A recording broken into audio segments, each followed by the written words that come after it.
This is CIS238, Chapter 9. This chapter is going to be on configuring a client to use NFS exports from a server. So this is not the server-side configuration, although at the end of this lecture, at the end of the video, I will show how the server side was done. So let me click on something here. Get this where I need it. There we go. And so we're going to talk about mounting and unmounting NFS exports.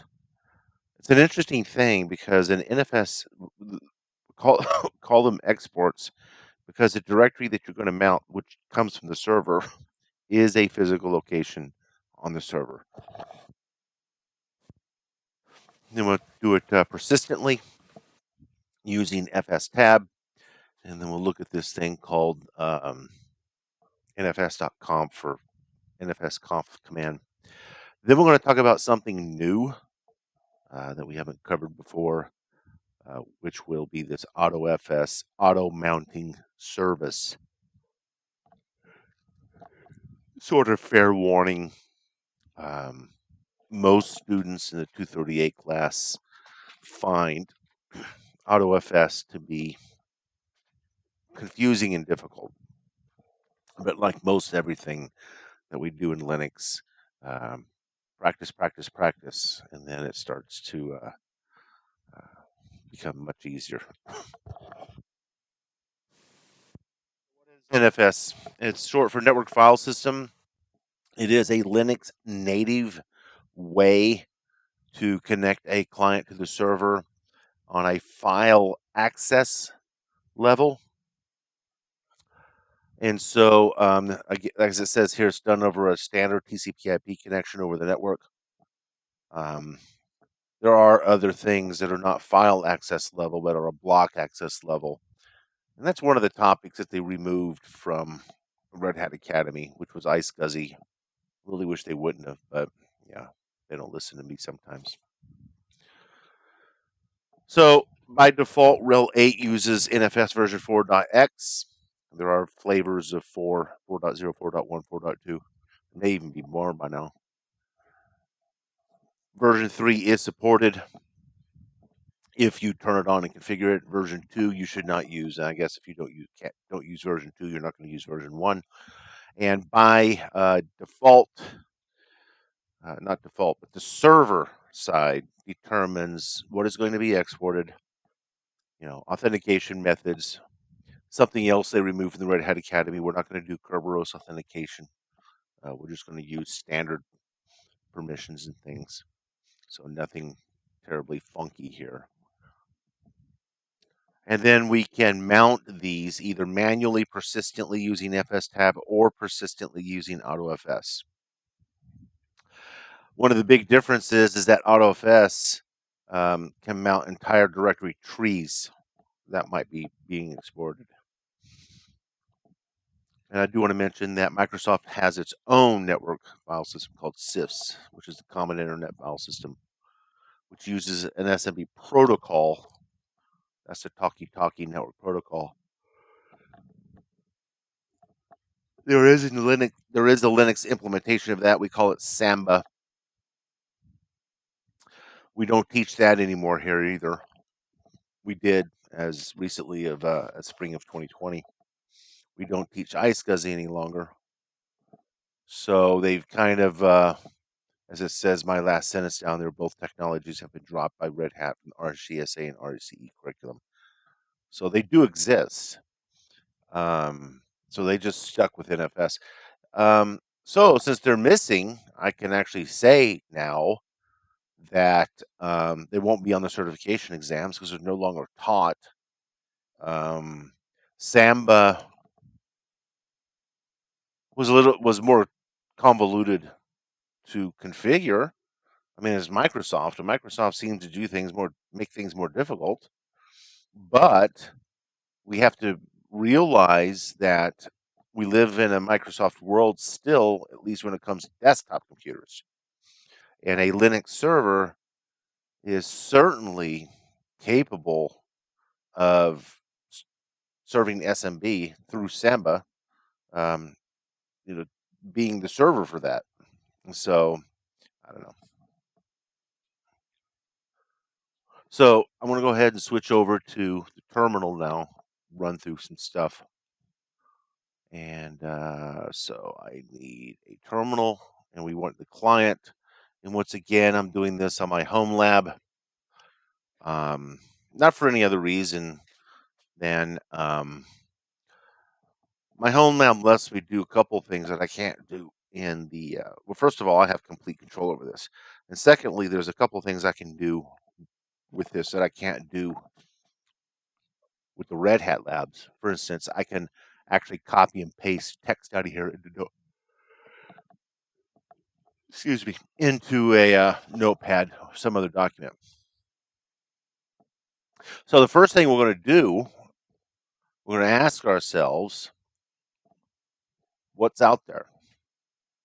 Now, in a enterprise environment, what probably is going to happen is the server administrator, whoever that might be, could be you, is going to tell you what you have access to. You're the client, right?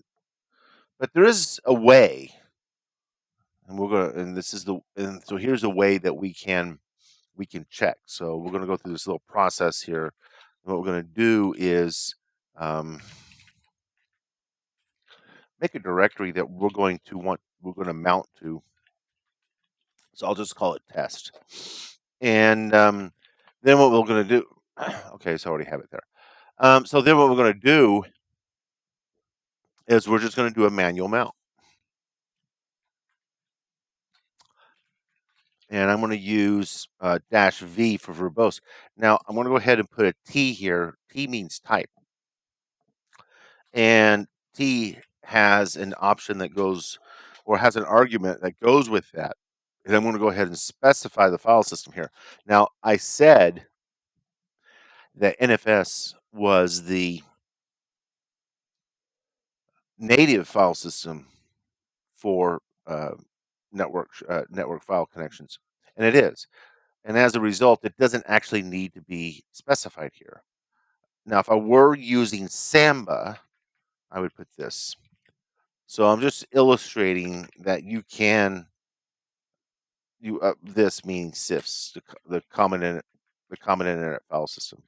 So I'm just still all I'm doing is illustrating that we can specify the file system, and then what we're going to do is we're going to put the server name or IP, host name, IP, fully qualified domain name, URL, whatever, and then what we're going to do is a colon.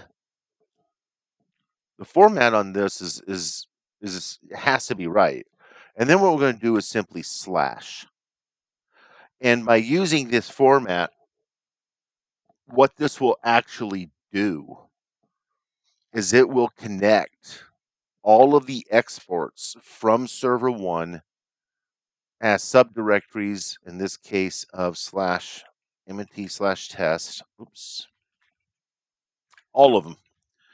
At least all of the ones that this machine has access to. So that means specifically that on the server side, the configurations can be made that it's global, meaning anybody and their uncle who has permissions to access server 01 in this case can connect to them, or you can actually configure it so it's specific even down to it's not a user level, it's a machine level.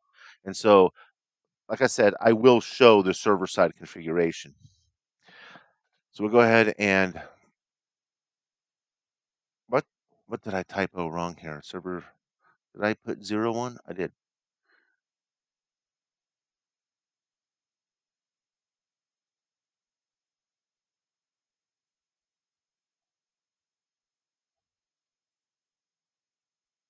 Oh, my dumbass. Not NFS, not XFS. NFS. Network file system. Okay. And the reason why I used V is it gives us some extra information, right? Tells us that there was a timeout set, but check this out. Version 4.2, so it's telling me the version of NFS. It's giving me the address here of the server, and then this is a client address. Now the question is, did it work? Right. And so we can do a mount, and we'll just keep it really simple, and we'll grep on server 01. And so we see here that it mounted. And if I do an ls, and we'll go ahead and do a recursive list on /mnt/test. What we see here is DevOps exports and shared exports are now mounted as directories under test. /mnt/test/DevOps has a file in it called this. So on and so forth. Can we read this file? Well, let's copy this because I am too lazy to type. Let's do a cat and tab complete, and there you go. So I can read these files. I'm not going to try to write to them at the moment because this just tells me. Now it also tells me that under /currently. Now this here is on /mnt/test. If it's not obvious at this point, is on the local machine, meaning client 1. /exports is a directory on the server, and I can prove that to you here. So let me clear this and do. So there it is. And see, in exports is engineering, management, and sales, and in exports is engineering, management, and sales. So down here, /shared exports is on the server. That's why we call them export. They are exporting directories to which I can have access to. So once we found this out, we go, okay, cool. I have 3 major directories here. I've got /DevOps, /exports. Now exports have some subdirectories, but I'm really interested in exports. I'm interested at this level. And then I also have /shared exports. There's even one called public below that. So I've got 3 major directories. I say, okay, cool. All right, awesome. So what I'm going to do now that I've sort of done a discovery, that's really what this whole thing about mounting this is is really more for discovery purposes, is I'm going to go ahead and unmount this. Because now what I probably want to go ahead and do is mount this for real. Okay. And and for this example, I'm going to make it persistent. So we're going to go ahead and say vim fstab, and we're going to go ahead and add the line. And it doesn't change. It's just like the discussions on the past few chapters. Of course, it says warning read only, right? It's just like the past few chapters, of course, where we still have 6 fields. And so the first field is very much like the mount command, server 01, and now I'm going to go ahead and say, you know something, I want to mount shared exports, and it was public, because I'm going to put the full path now. I'm not going to put / here. I'm not going to put /. By the way, if you put on the previous one, let me see, if I didn't make it clear, if you do this,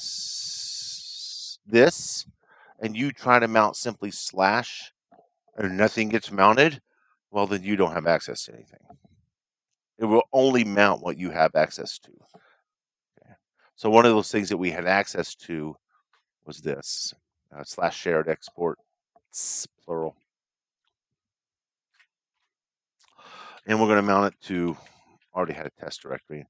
And it is NFS, Tracy, not XFS. And it is defaults and 0,0. Now we can leave it like this, and that space in between these two is perfectly fine. There has to be at least one space. We can leave it like this, and it should work like a peach. Should work fine. But I'm going to recommend, and I don't think the Red Hat content does this, even though when I modified it, I may have mentioned this, is I might go ahead and want to do NetDev here. And the purpose for this NetDev option is not for now because the system's already booted up.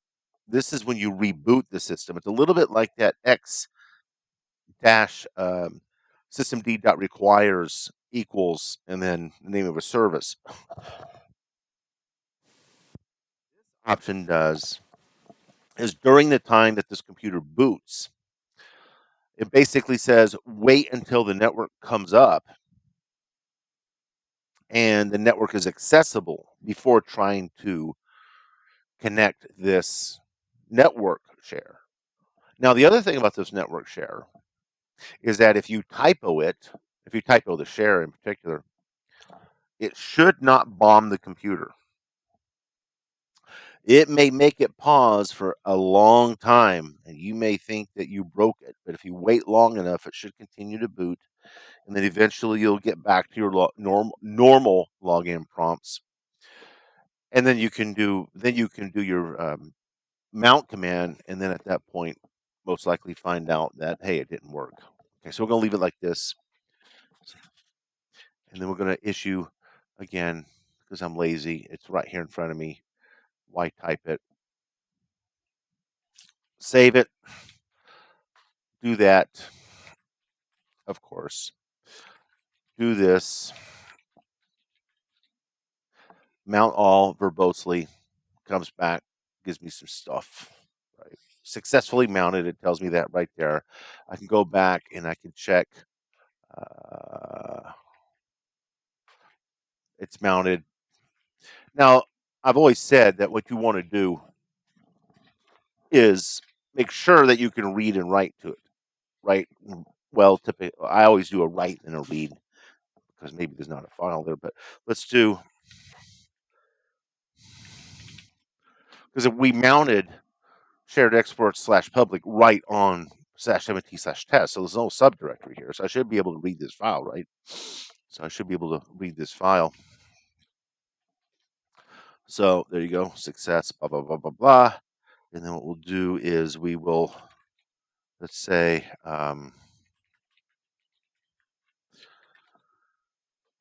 write this puppy out. And then just to double check, you know, there you go. So we have now manually mounted this to do, we manually mounted basically slash to see what was out there. And once we did like a discovery kind of thing, we come back and we persistently mounted a export. Now there is no UUID, by the way. There is on the server side, I suppose, but we're not mounting a block device. We're mounting a folder. So this is file level access type stuff. And this goes back to my little bit of my complaint why we don't teach iSCSI anymore, because this is not really meant for heavy use. In other words, we don't want to have 100 different systems connected to this file location. The other thing that you'll notice is that I'm logged on as student, and I was able to read and write to a file in the once it was mounted. I didn't have to sudo that. And that's because permissions on this are controlled on the server side. And so I configured the server side to allow student the ability to mess with this. And I believe, if I did do this right, that student owns that fstab file and student was still able to read the README file. Student should not have the ability to put content into README because student is not root, student is not in root's group, student then becomes others, and the permissions for others is simply read. All right, with that being done, I'm going to go ahead and unmount this. because I'm doing this in the order that was presented by Red Hat, and the next thing is going to be talking about this NFS.conf file, and then we're going to get into auto mounting, and we're going to talk about why auto mounting is preferable for this kind of stuff than autofs. So, and so I need to remember to get rid of this line so I don't always forget to do this after I do my videos, and then I come, I'll go take a break or whatever. I come back and I restart my system, and then I end up in emergency mode because I keep I keep leaving invalid lines in fstab. So I've had a lot of practice in emergency mode recently. This might seem like a little, I might get a little skip here because I'm going to pause this and then I'll come back. I need to go get myself some water. All right. Might seem a little obvious to some people, other than pausing the recording every now and again. I basically do this live straight through.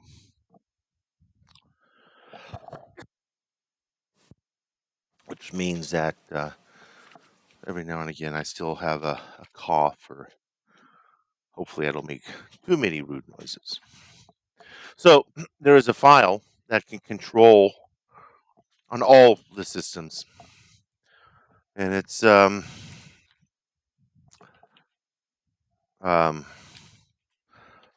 NFS.conf, and there's a bunch of stuff in here, but the only thing you're really looking for, and you'll notice, by the way, that everything is commented out. But this controls, as it says, general configuration for NFS statements and tools. This controls every. There's only. I'm sorry, I keep getting like false starts here. This is an INI format, and so what we have is we have sections which are in brackets, and then we have directive and value. The reason why this is commented out is because it's showing you the various directives, and it's also showing you the defaults. And the only section that you're really going to be interested in is one down here called NFSD, which is for NFS daemon.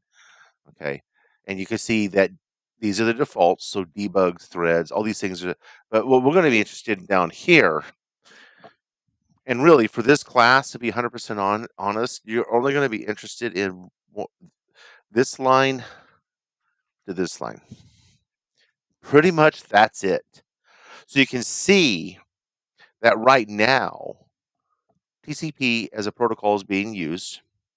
Version 2 is set to no, version 3 is set to yes, version 4 is set to yes, 4.0, 4.1, 4.2. And you may be asked at some point to say, or to only allow version 4.2. Now, in order to use any of the version 4s, and I have to be 100% honest, I'd have to go back and double check. TCP must be yes. They don't work over UDP. All right. So any of the version 4s. And so you might be asked to say only allow version 4.2. So it's really simple, right? Anything with a hash in it is commented out. Well, this is already set to no. So we would have to change this one. Oops. Of course, Tracy. Of course. Tracy.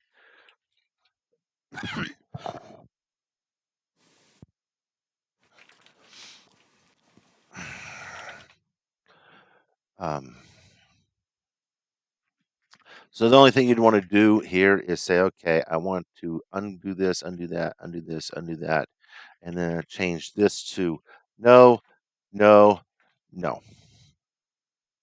And then this one as well.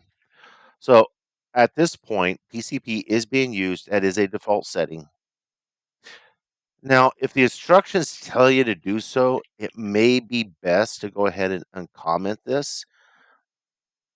Not that it's going to change anything, but hey, what the hell. That doesn't actually change these settings, and neither does this. Okay, but this might be, I don't know, complete. So I've made a configuration change, and so the next thing, systemctl restart. Let me see what it is. Restart NFS tab. And what do we have? Client.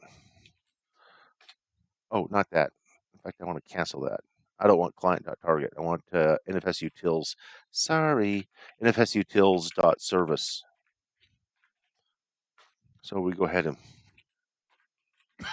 restart that. And should be now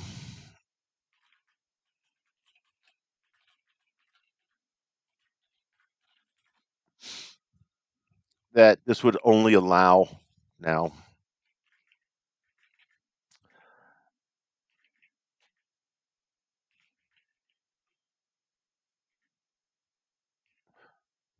um, 4.2, NFS 4.2.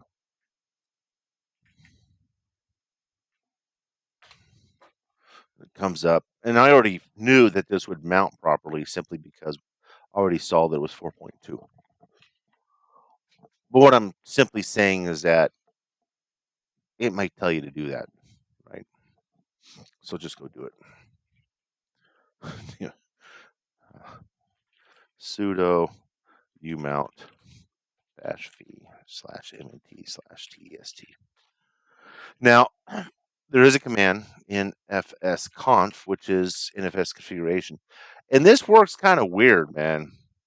In other words, if I have to go make some setting changes, I think I'm going to go ahead and go vim and just go into the file.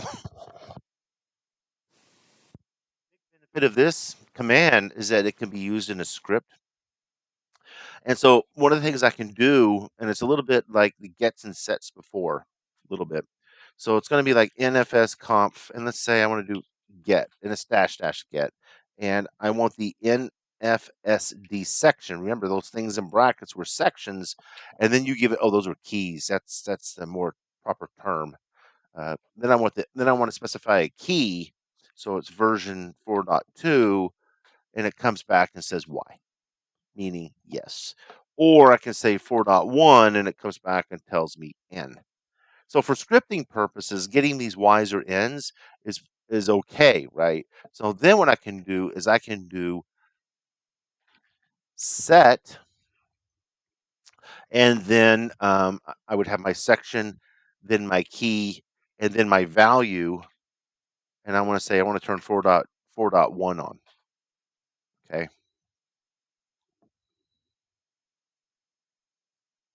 What? That was bizarre because it was obviously already there. I just showed it to you. You know something? Yeah, I have to sudo this. Okay. Sorry about that. I'm looking at this, and finally, I'm glad I saw where it says error creating. The problem was is I didn't have permissions, and I normally, when I do, you'll see this in the PowerPoints that my prompt is always root, and I'm trying to do this like the real way, the way we're supposed to, right? And so sudo this, and now when I do but it allows me to do the get, which makes sense. So now it's going to come back and say why.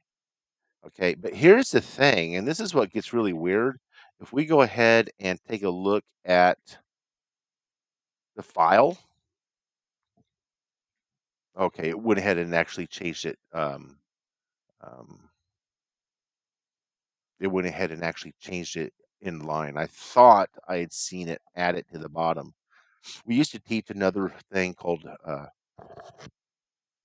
for email called postfix, and there was a command line utility for that called postconf, and it would do in place replacements. But if you typo something, it adds it to the end of the file, and I think that's true here too.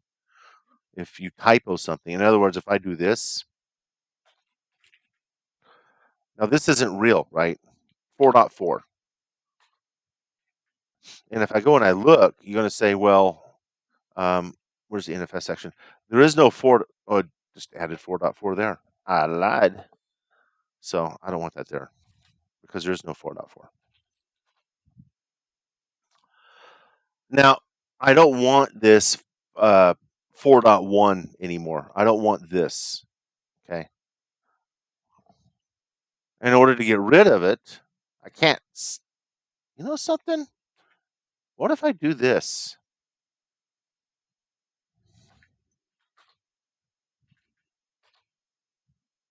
See what it did? Oh, my happy ass didn't pay attention. So what if I do this? No, it changed it to 1. So, oh, well,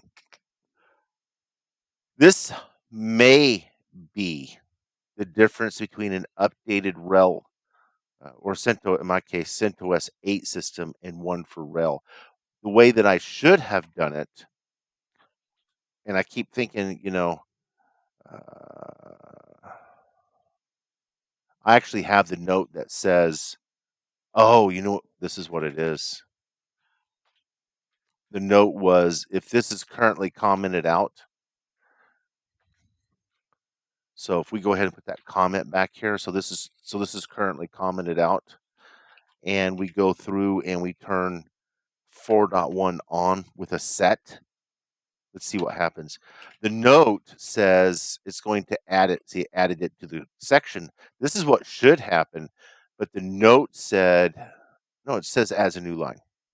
Here he is. Here's the old line. Here's the new line. And that's the point. I'm sorry.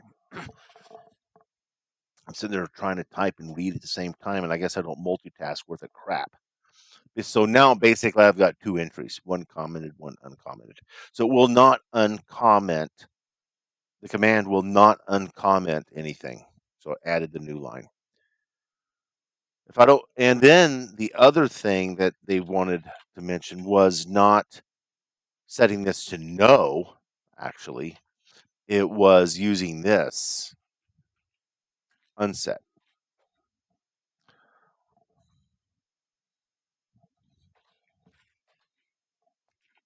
And it comments it out.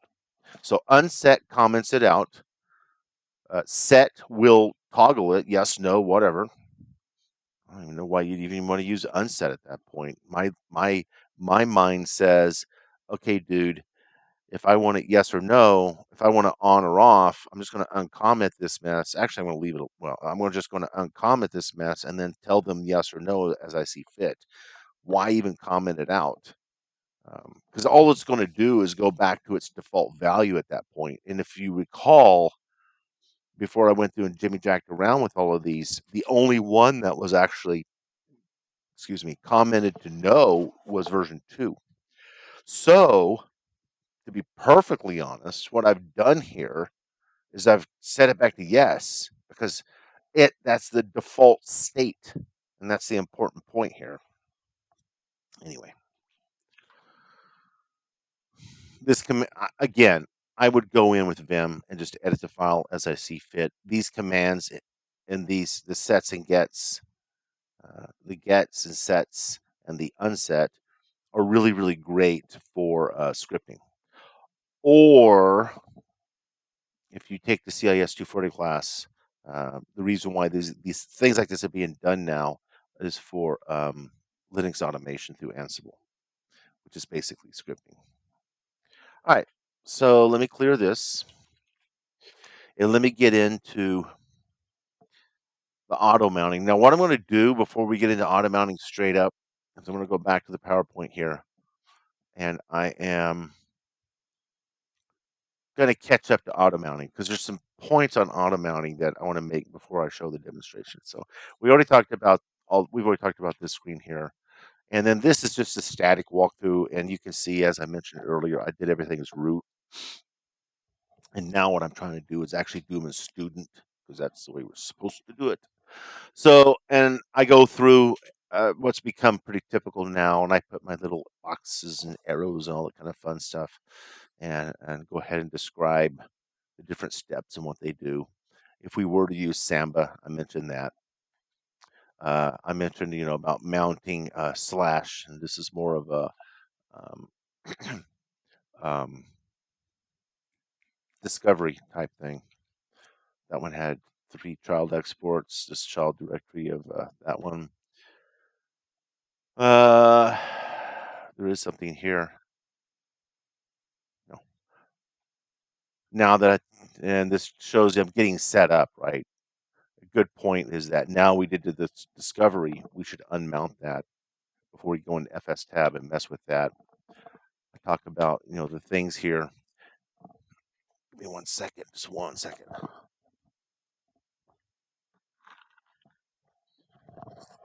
And so, I mentioned NetDev and everything that it does. This is just a walkthrough of, validating through fstab that everything mounted and that we can read and write. Here's the old NFS.conf. This one actually has a UDP line in it, so that they must have taken that out. Again, do I have that handy? I don't think I do. Let me think about this just for a second. Do I actually have this handy?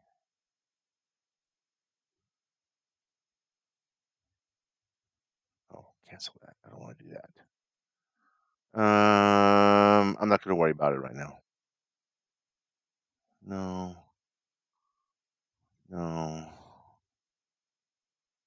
No. No, I'm not going to worry about it right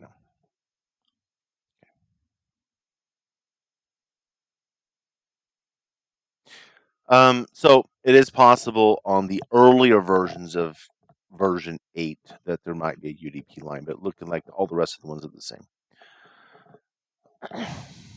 And of course, I could turn on UDP just by making that yes if that were the case. And then I can do my versions of whatever version I wanted for NFS. Make them Ys or Ns, however you see fit. This is the section where I've already mentioned it, where we can do a set and unset and a get.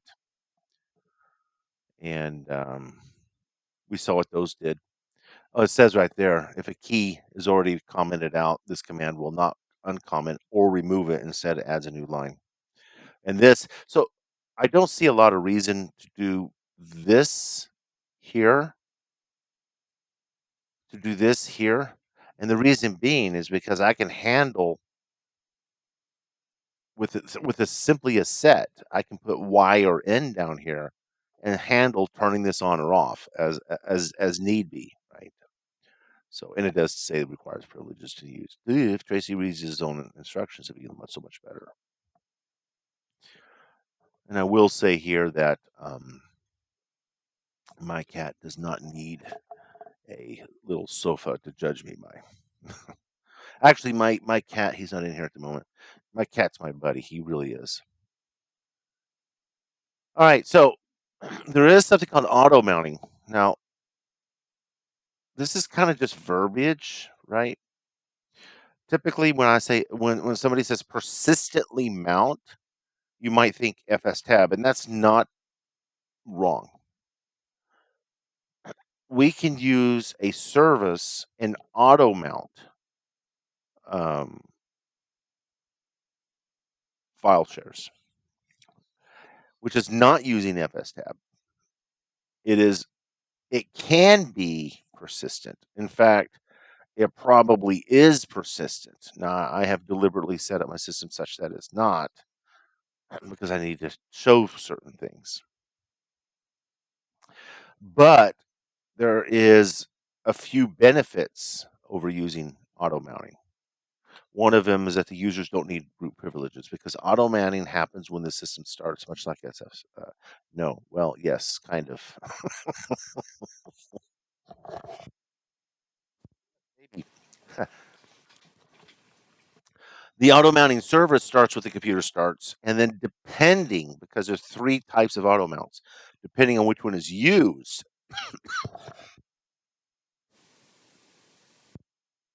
the system starts.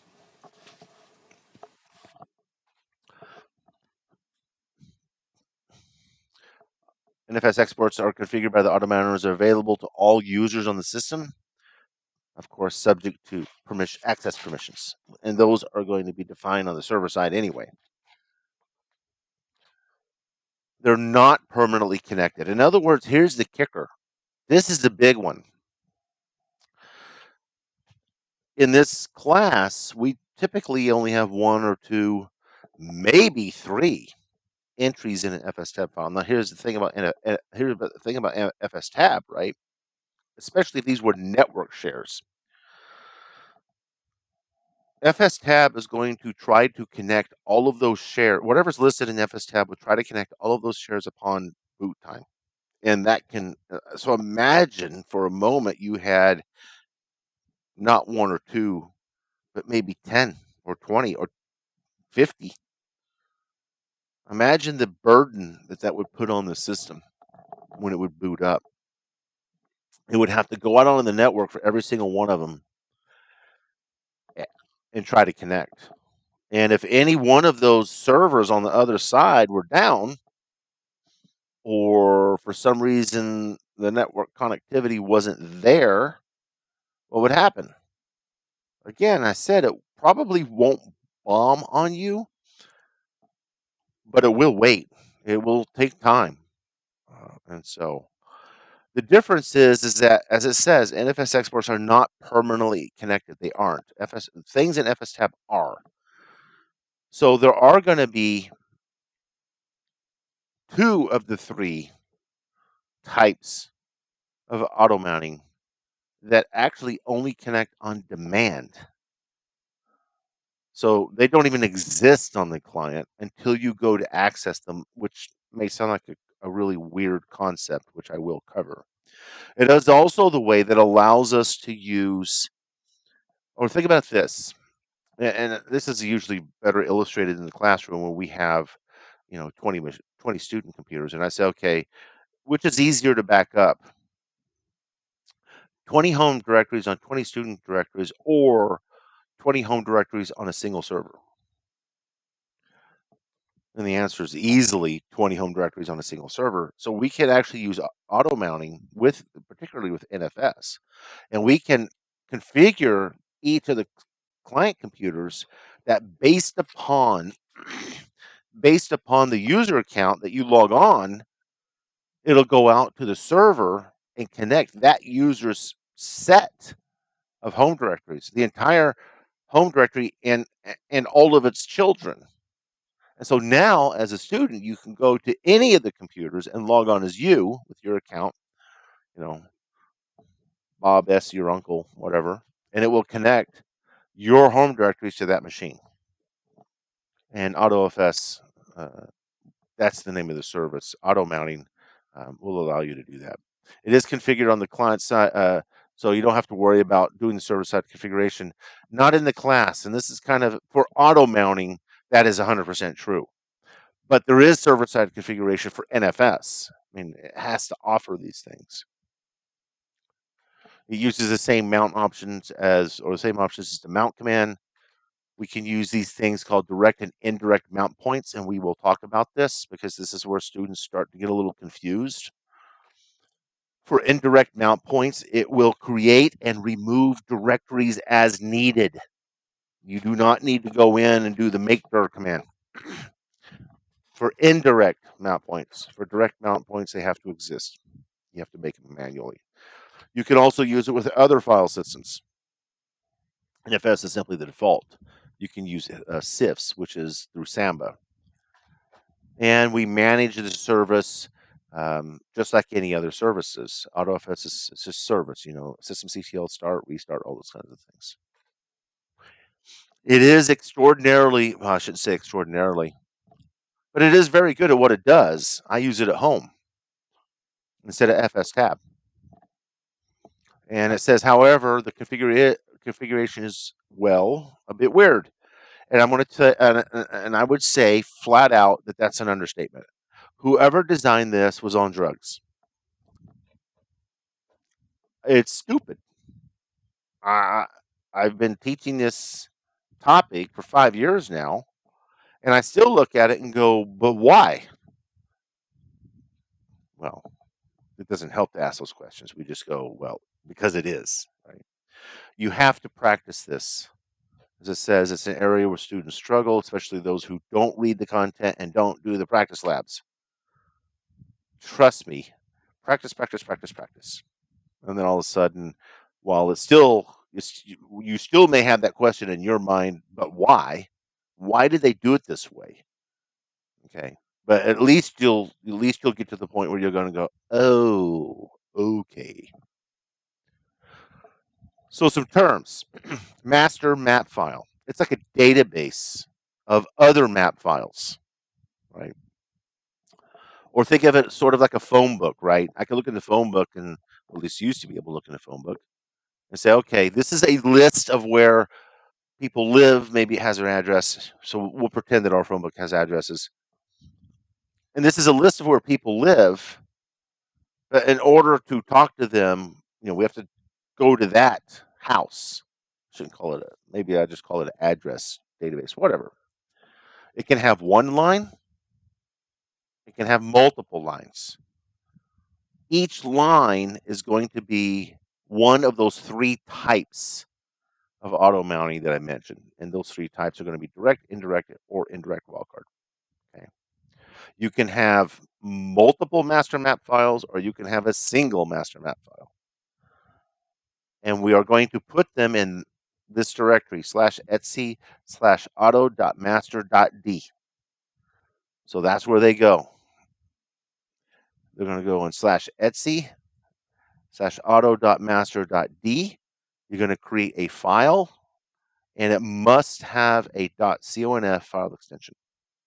These are requirements. It will not work otherwise. You can call it tracy.conf. You can call it bob.conf.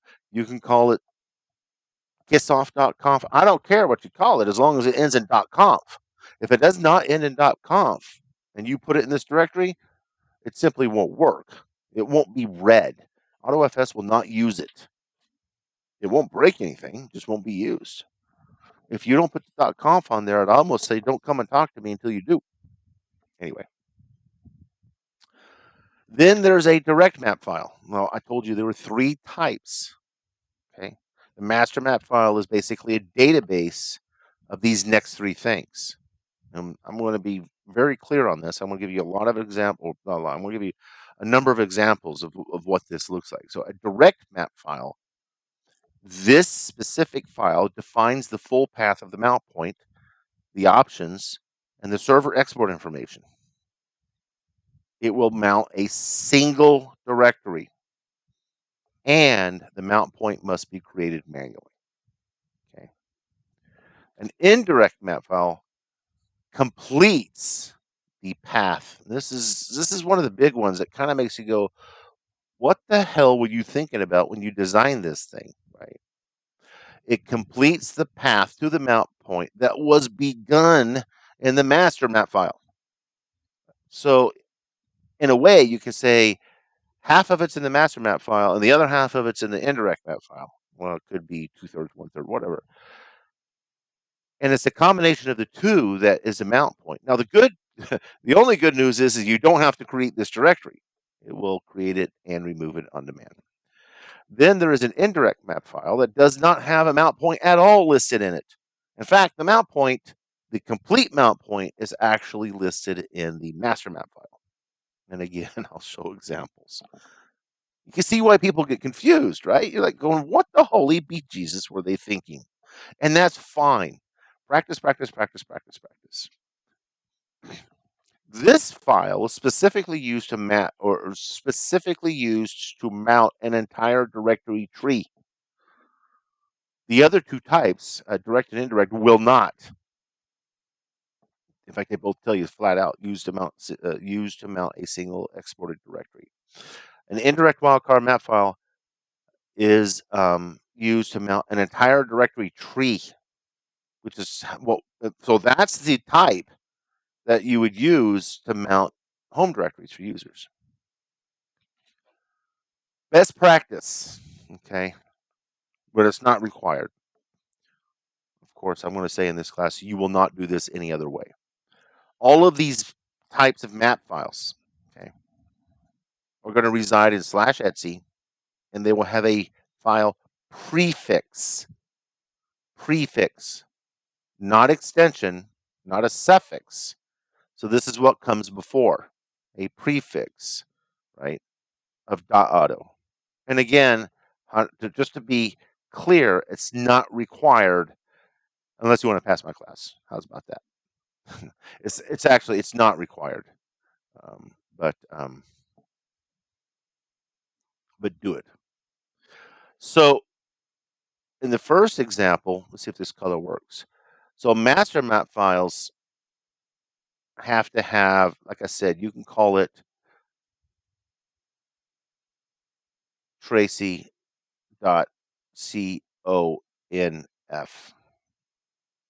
And then down here, you can call this auto. And you could call it auto.tracy if you want. Once again, after the dot, it doesn't matter. You can say Tracy's versus Tracy underscore, whatever you want to call it. Okay. So what I'm going to do next is this, a walkthrough on this. Okay. And I put this in a chart, but you're going to see lab instructions. They're going to basically do this in words. And they're going to say, okay, exported from the directory here. So these are, that's bad. So they're going to say exported from this directory is, or exported from server 0 is this one, and this one. Okay, we already know that. I didn't change it. And that this has 3 child directories. Then you're going to be told that to go ahead and create a direct type, an indirect type, and an indirect wildcard type. And of course, the purpose behind this is so you get practice in all 3 types. In the real world, I would use this. I would use indirect or indirect wildcard just about exclusively. I mean, there's benefits to them. One of the big ones is that they don't is that they auto mount,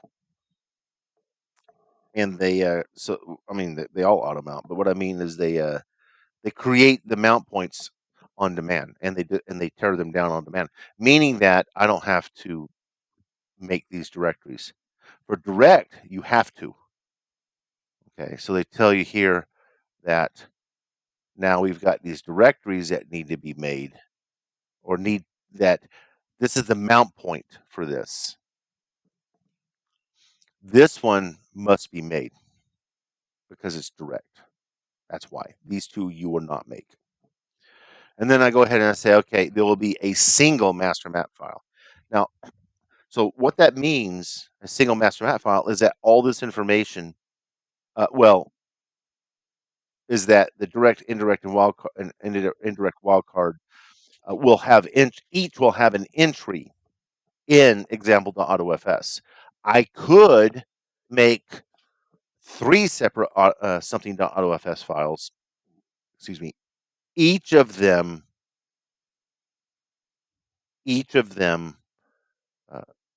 specific to, I could call it like direct.autofs, and then only have information for direct map files in there. I could have indirect.autofs and only have information for indirect map files. I can have indirect underscore wildcard.autofs and then only have information for those. Or, as we're going to do here, I can have a single master map file. Like I said, it's like a directory, a database, right?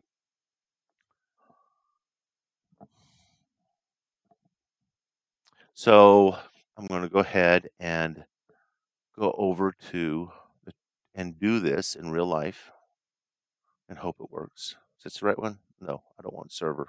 I want client. And then I need my notes. So the first thing, and I've already done this on here, otherwise I wouldn't be able to have prepped this. Excuse me.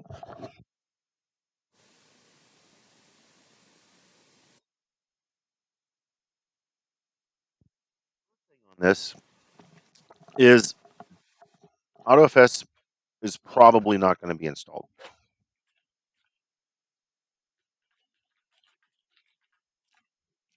So install the package. And of course, I'm trying to be proper and do this. So install the package, which I've already done. Okay. Install the package because it probably won't be installed on yours. And I've already gone through and created these files. You're not going to have to sit here and watch me type these files in. And there's another thing that I've done on these files. So the first one is going to be a master map file. I like to do these in order. I don't like to work backwards. What I think is backwards.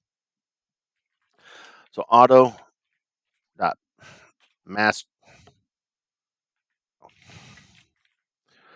sudo auto.master.d, and I've already created example.autofs. That's what it told me to do. And what I've done in here, and additionally, because one of the things I said about working in the home lab environment is I went in, and I'll show you to these at the end of the video, is I copied and pasted this and made them there's going to be 4 of these files, and I copied and pasted this and made them the last 4 slides in the slide deck. Okay. Normally it's blank. There's nothing here. All right. You're not going to type this in auto.master.d/example.autofs. It's going to be empty. There's not going to be comments. There's not going to be anything else. But I tried to put this here as another place and maybe even another way to explain this. So it says this is a master map file. We're being specific. Every line in master map file represents a single direct, indirect, or indirect wildcard entry. This is a direct entry. This is an indirect entry. This is an indirect wildcard entry. This could have been 3 separate files, like I said. We're going to, but it doesn't matter because AutoFS will read any file in auto.master.d that ends in autofs. And even if they were separate files, it combines them together, right? So, and then it tells you each line has 2 columns, a left column and a right column. That's it. And then we go through and we say, okay, the left column represents a mount point of some kind. If it's a direct entry, it is always /dash. And what this means is, from a master map file's point of view, I don't have any freaking clue what it is. Go look in this file, okay, which is the right column. So this is a direct map file. All right, so far so good? With me? For an indirect entry, the mount point is simply the beginning of a mount point. This will be completed in the indirect map file, which is specified in column 2. Oh, and by the way, you go create these files, and they will be empty. I mean, there's not going to be anything in them. Now, mine have stuff in them, right? Because I've already gone through and I've done this, and I put comments. And then the last one, the indirect wildcard entry, interestingly enough, this is the full mount point, complete mount point. We don't have to look anywhere else for the mount point. But we still have other things that need to happen, like what the hell's the mount? Over here, we're simply talking about mount points. We haven't even talked about options and mount and all that other kind of crap. Well, that's actually what's in here and here and here. This is going to have, for a direct entry or direct map file, this will have the complete mount point. For an indirect map file, this will complete the mount point. So it will be /development /something. And whatever that something is located in this file. This one will have, you'll see it, will have a character in the mount point location specification. And then it will have options, and it will specify the mount. These all have options and mounts, okay? This file, this directory does not need to be created. These directories do not need to be created because if it says indirect, they are created on demand as necessary. This one you can't create, but when you see the mount point in here, that must be created before you start the service. Well, I mean, if you create it after you start the service, then you have to restart the service. Okay. And so I specify that up here, direct, it's always /dash. That's how you know it's an indirect entry. It's always /dash. Okay. And indirect is the base or the beginning of a mount point. The remainder of The remainder of the map point will be defined in the indirect map file referenced in the right column. Direct wildcard, the complete map point. So far, so good. Okay. So we've created this file. Now we have to go create these files.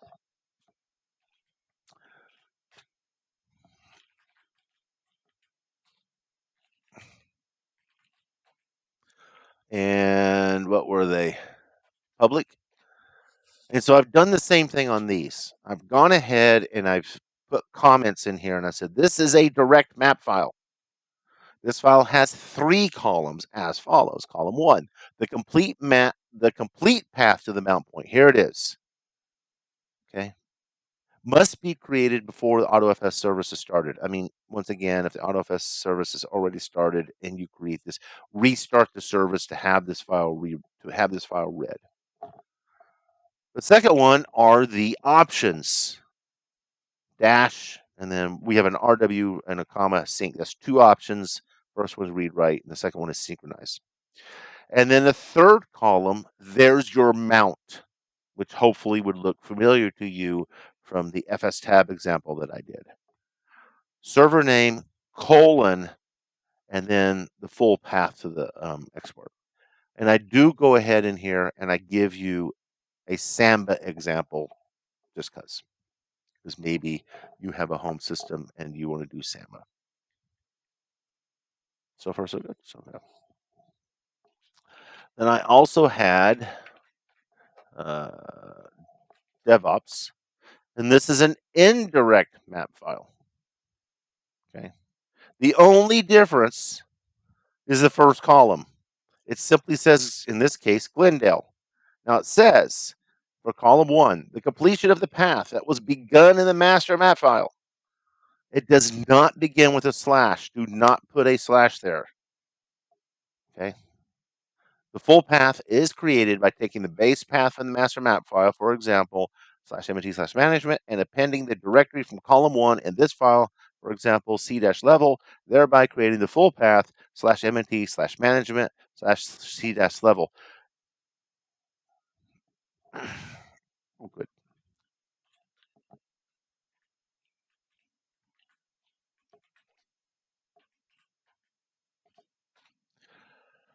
Indirect entry /development /Glendale. You don't put the slash here. It will do it for you. Okay. So from the master map file for an indirect entry, this begins the path /development, and then we have an imaginary slash Glendale. So the mount point in this case will be /development /Glendale when this is up and running. Okay. Finally, we have, this is an indirect map file. It's special because we can mount an entire tree. Okay. Column 1 in this case will, God, Lee, I hate when it does that. Column 1 will always be asterisk. We're mounting a tree, an entire tree. We have no idea how many directories are going to get mounted. So we're just going to say, in a weird kind of way, mount all them some bitches, in a way. Right? The mount point is specified, has already been completely specified for the local system. The mount point has already been completely specified in the master map file. There's our options. Now this does change a little bit, and we do server 01 : the export, which this is the export, and then we append /ampersand. Exports and everything, if you want to look at it that way. Okay. So those are the 3, or in this case, the 4 types of map files. The master, which is like a database. In this example, not /it/auto.public is a direct map file. /it/auto.devops is an indirect map file. /it/auto.avondale is a indirect wildcard map file. And so all of the examples are here, and that's the purpose for it. Like I said, in real life, Personally, I'm not going to mess with direct map files. I suppose they have their purposes, um, you know, because I like the idea of connecting and disconnecting as you need it. Okay, I don't need a constant connection to that directory. Now, what does that mean? Because I do it through my Raspberry Pi to external USB drives. I literally have one, two, three, four, five, six, seven. I literally have 8 USB drives that I use for data storage. And what it does mean is particularly if the drive goes to sleep, is that sometimes I have to wait a moment or two while it wakes up and then connects itself. But I don't care. All right, so far so good. Now we have to, because it told us to, make the directory that the direct map file needs, and it may already exist. But make sure. Oh, it already exists. It's, okay, public dir. Okay, and so that has to exist, right? So now what we're going to do is we're going to do a systems CTL enable now autofs. All the configuration has been done. We do that systemctl status just to make sure. Always validate your work. Make sure that it's running. Make sure it's enabled, so that if you have to restart the service, and again, Red Hat is big monster on persistency. So make sure you pay attention to that, especially if you're in a paid testing environment. Okay. So all I did is I made a directory. I started autofs, and I had all these configuration, master map files, direct map files, all that kind of stuff. But check this out.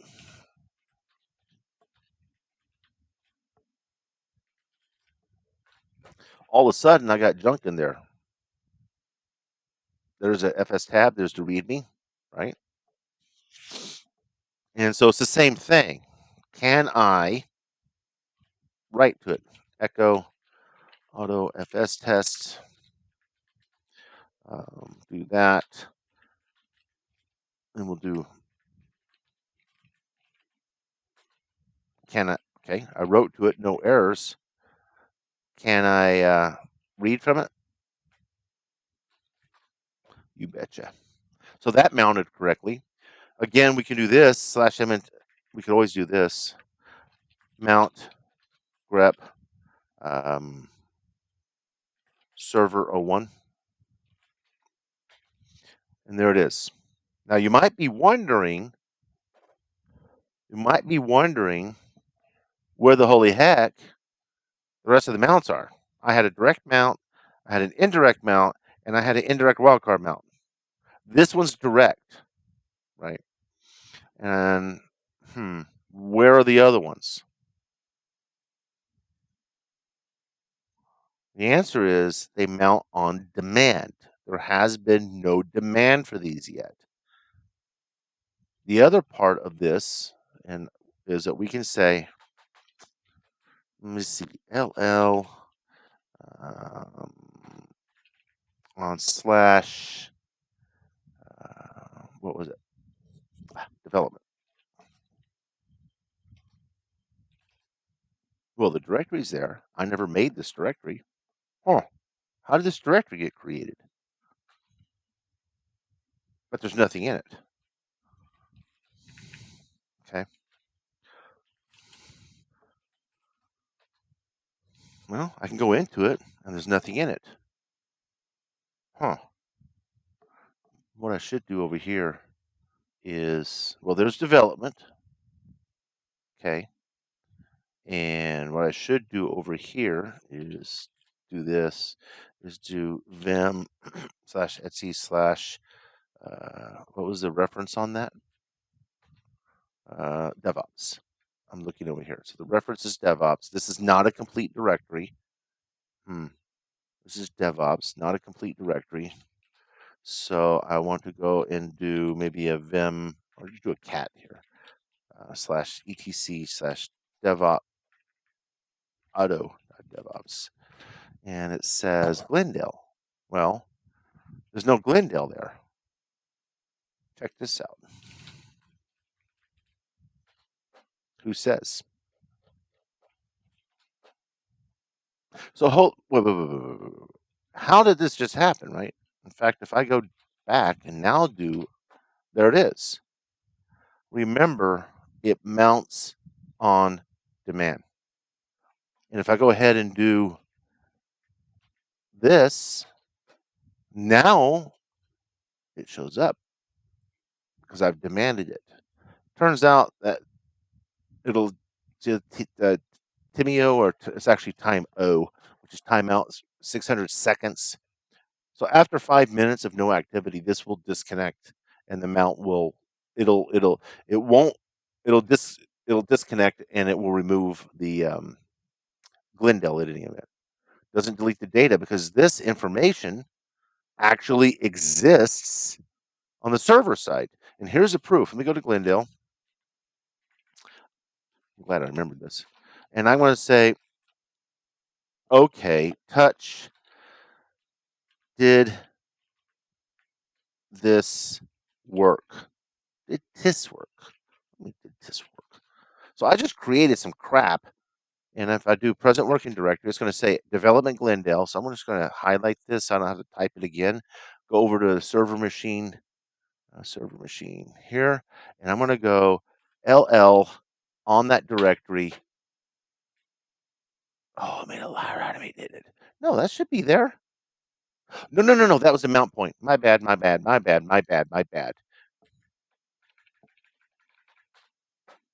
What? No.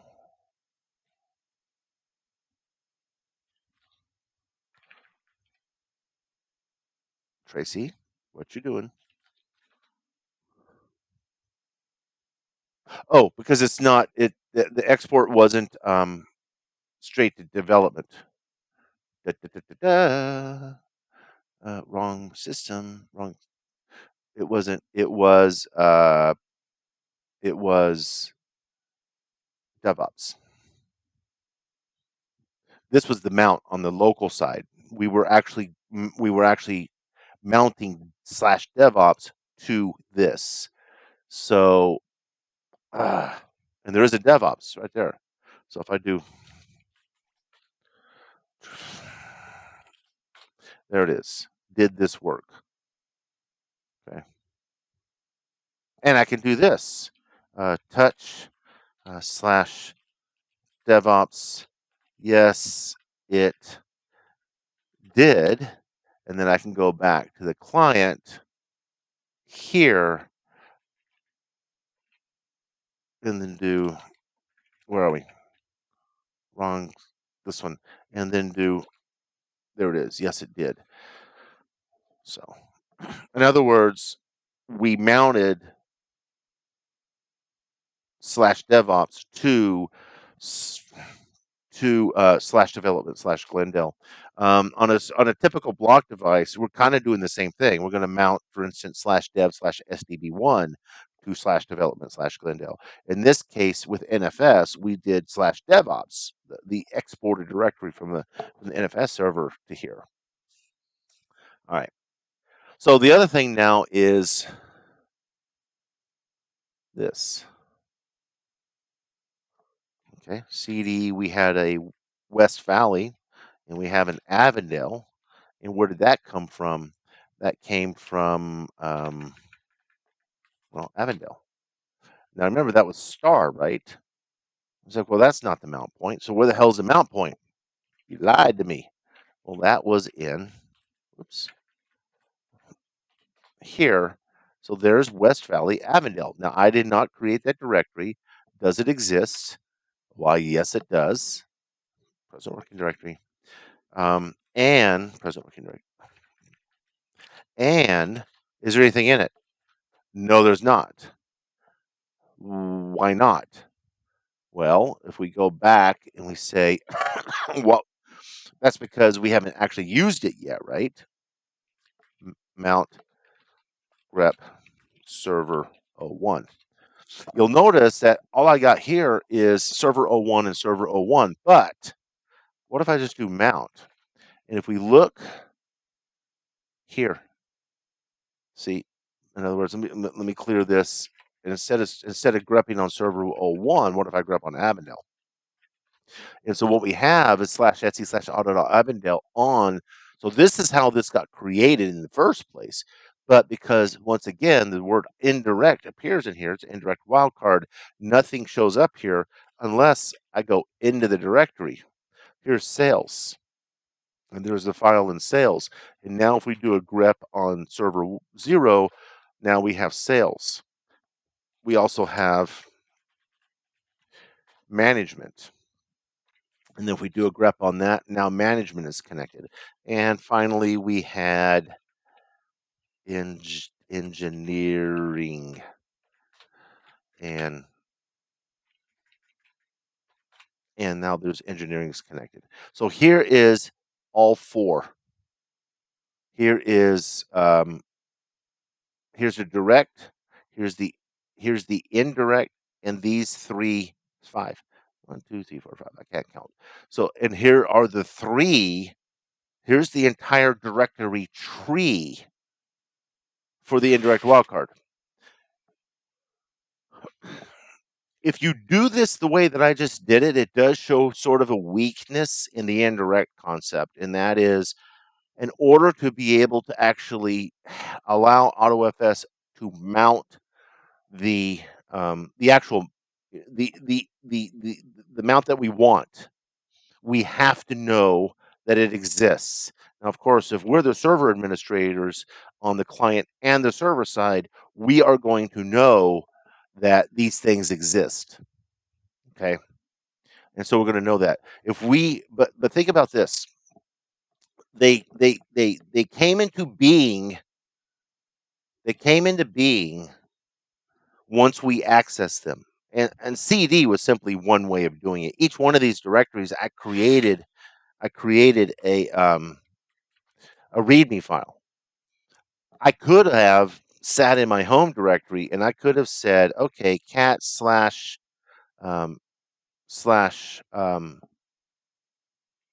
develop, no, West Valley, Avondale, management,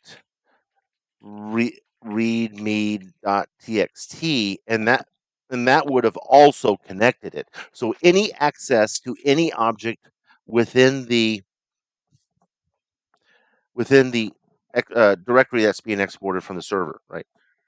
So if you think a little bit, if you understand just a little bit about what happens when somebody logs onto the system, how could this possibly be used for home directories?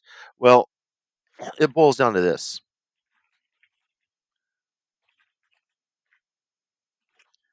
This right here. Well, where's this?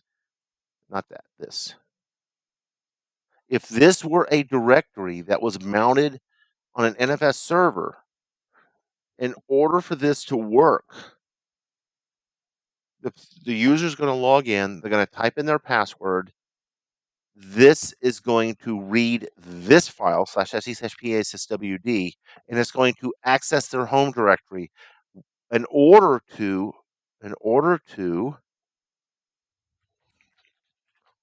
read some of these files.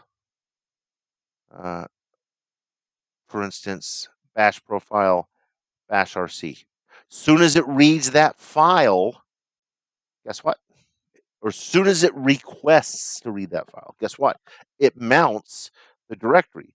And if you have done that using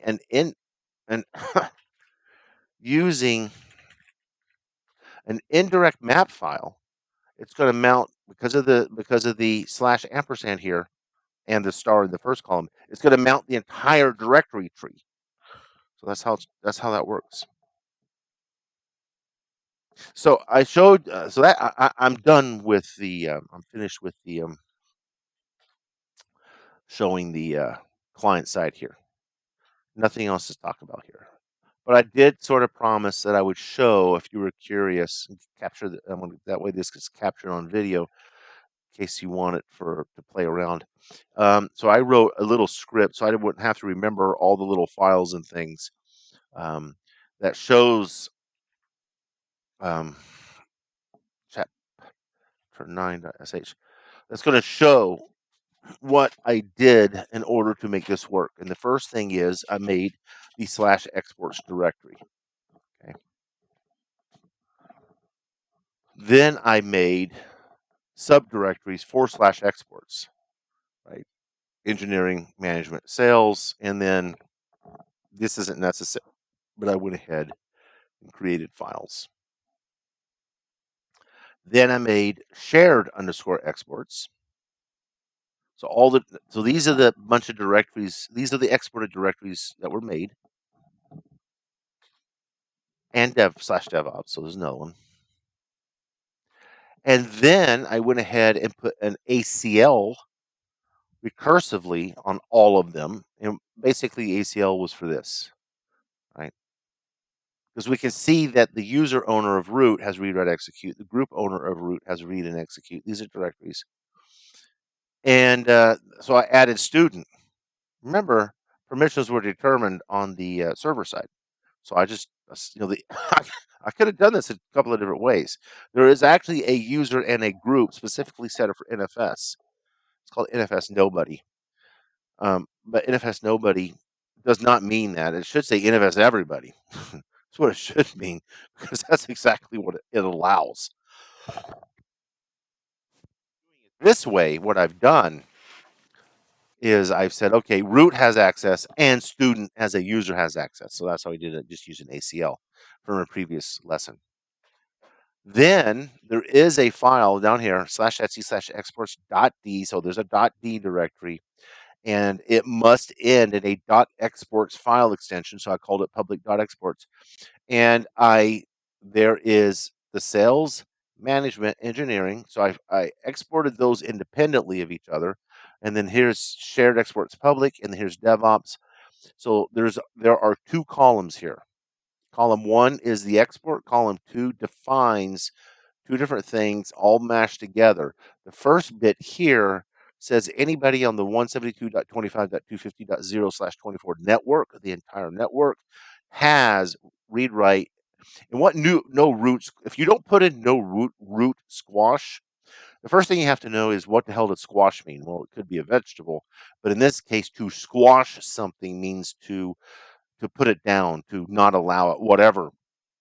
By default, NFS will not allow root any access to shares. It squashes root. And so to turn that off, add an option, no root. That's all I'm doing here. This one says only allow client 1 access. So if I were on the client 2 machine and tried to access this, it won't work. And so that's a host name example. This does exactly the same thing. It's just an FQDN example. This says allow everybody, as does this. And at one point, I left these in here just for grins and giggles. At one point, when I was testing stuff out, I said, well, we're just going to give everybody access. And then I wanted to start limiting things to show you how that's done. So not quite done yet. When you exit that, system restart NFS server, and then export FS, this command will re-export the exports. And then if you issue this command by itself, it comes back and it shows you that this is being exported to this one. This is being exported to this one. This is being exported, or these are the allowed people, and you can see where the stars were on the other. I can't. It's off the screen now. Where the stars were, it simply says world, meaning anybody in the world can access it. So that's a real quick and dirty little breakdown on how I did the server side.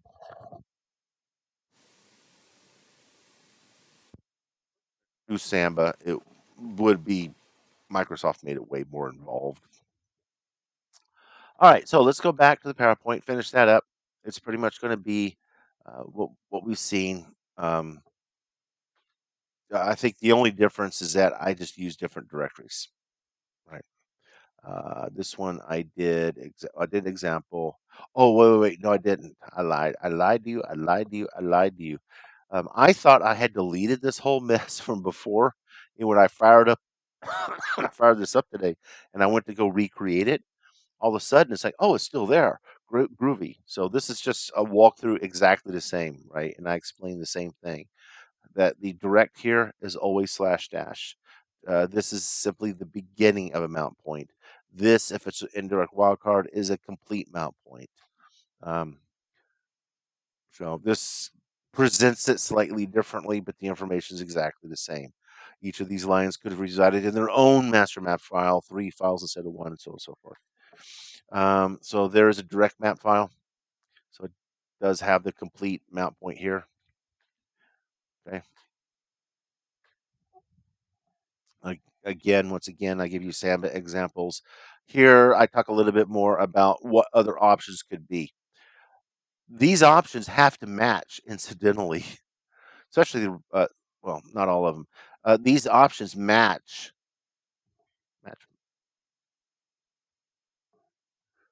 It's not shown there either.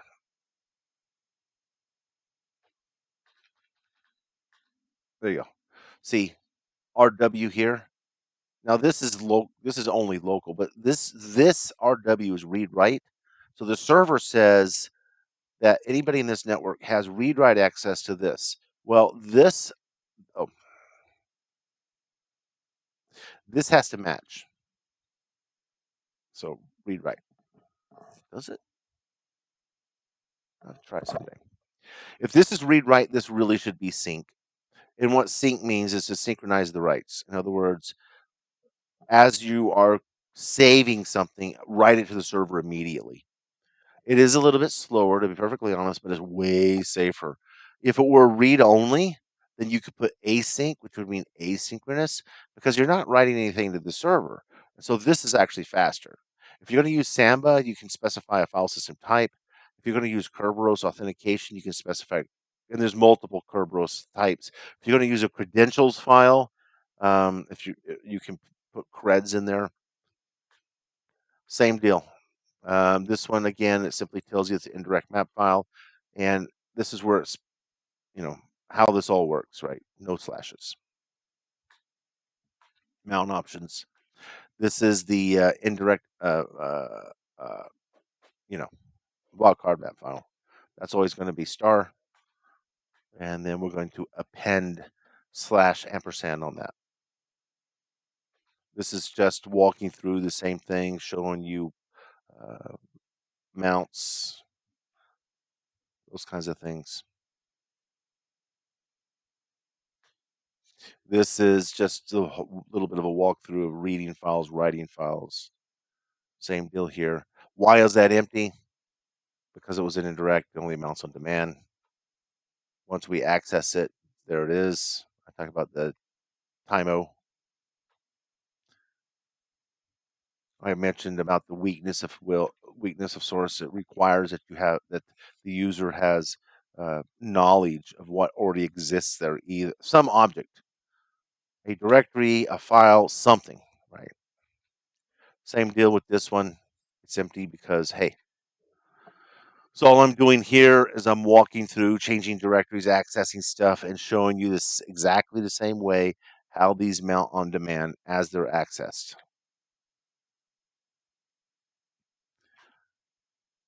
So a little bit of a quiz. An NFS server named emcc_red hat is exporting /NFS/students directory. What is the correct way to reference this? So this is the server name, an NFS server name. This is what it's exporting. What is the correct way to reference this when mounting? And this would be manual mount, fstab, direct or indirect mounts.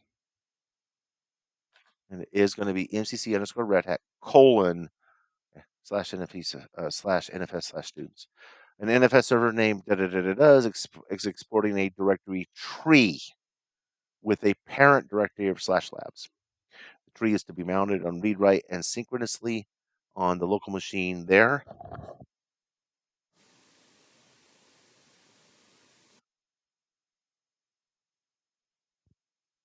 Sudden urge to sneeze. Wow. Create an indirect wildcard map entry to do this. So remember, it's always going to be star. And it tells you here Read write synchronously. Read write synchronously. MCC Red Hat, the name of the server, colon, the name of the parent directory, and then ampersand. You only want to use the TCP protocol, not UDP. What section are what section in /etc nfs.conf are these keys located in? And it is going to be there. In what directory must a master map file reside? What is a required part of the file name? /etc auto.master.d, and they must have a file extension of autofs.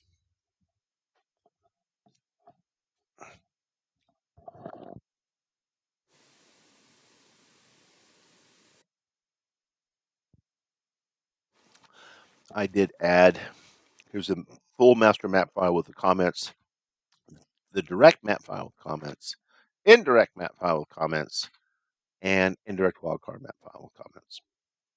And with that, I am finished. Get this processed and uploaded for you guys, and then get the next chapter done.